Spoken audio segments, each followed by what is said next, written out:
What's a record that would keep Mike Norvell's job safe and we would see him going into this 2020 or the next season in 2026? What keeps Mike Norvell around? At minimum 8. And I would like 9 because the schedule's really not that hard next year outside of Alabama, at Florida. Who knows what Miami will look like next season. And then at Clemson. And then there's always the game at Carter Finley against NC State. That's never easy for Florida State. But I think for the most part, it's a manageable schedule. 8-4 I think 8-4 would be safe. Like Norvell would feel, okay, I've got a 2026 7-5. He's probably feeling a little toasty. Maybe it gets by depending on what happens in the bowl game. But I think 8-4 regular season would be fine.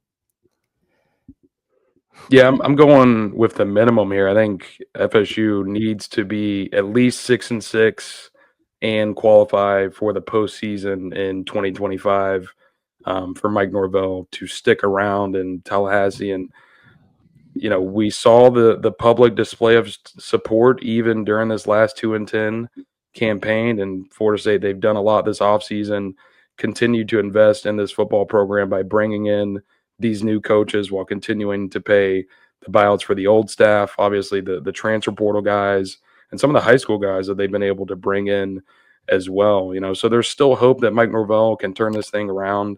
And as long as he's in the postseason, I think that they're going to continue to give him an opportunity, especially with the financial repercussions if he was to be let go from Florida State.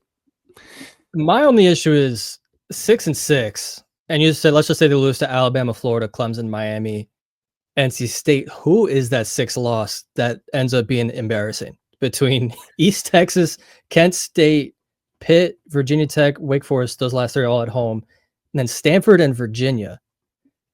None of those even look halfway decent. Those would all be horrible losses. I think 7-5 has to be the minimum. Well, we went through that last year. I know. We've seen a lot of bad losses. That's what I'm saying. I don't know if he can have more bad losses. We can't think that way anymore. I do think one thing that would certainly help as far as keeping Mike Norvell around is not going 0-3 to the rivals. I agree. I'm not sure if Florida State can pull one out on the road at Clemson this season with everything the Tigers are bringing back, but they need to steal one in Gainesville. They need to upset Miami and Tallahassee. Obviously, the Hurricanes are going to be breaking in a new starting quarterback as well, and we'll see who that ends up being. And they're going to be losing some other guys too. So they can't afford to get swept by the rivals again. And that Alabama game, I think it needs to be competitive in Tallahassee. It certainly can't be a blowout. This is also me looking at the schedule, just shaking my head because I'm going to be at a lot of games next year, and that's never a good thing. To me, I think I'm just kind of speaking for the fan base too, right here. I think 8 wins, but it's going to be very hard to do. If you think about it, man, there's a lot of pressure on your new coordinators because, man, I mean, they're coming in to where right away you had to find transfers that could come in and make an immediate impact. Also, too, on the recruiting side, an early signing period, have to kind of clean up the mess that Mike and the rest of the staff made. And then now trying to figure out some personnel that was left over to fit their offensive and defensive scheme. I mean, I good luck, man. Good luck. But I mean, I think it's got to be 8 wins, 6 wins, man.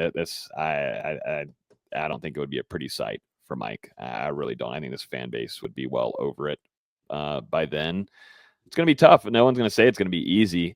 But, you do need to beat a few of your rivals as well. And like I was saying for that Alabama game, I think that's your best bet to show that you're competitive in a game against Alabama. I'm glad it's not later in the season.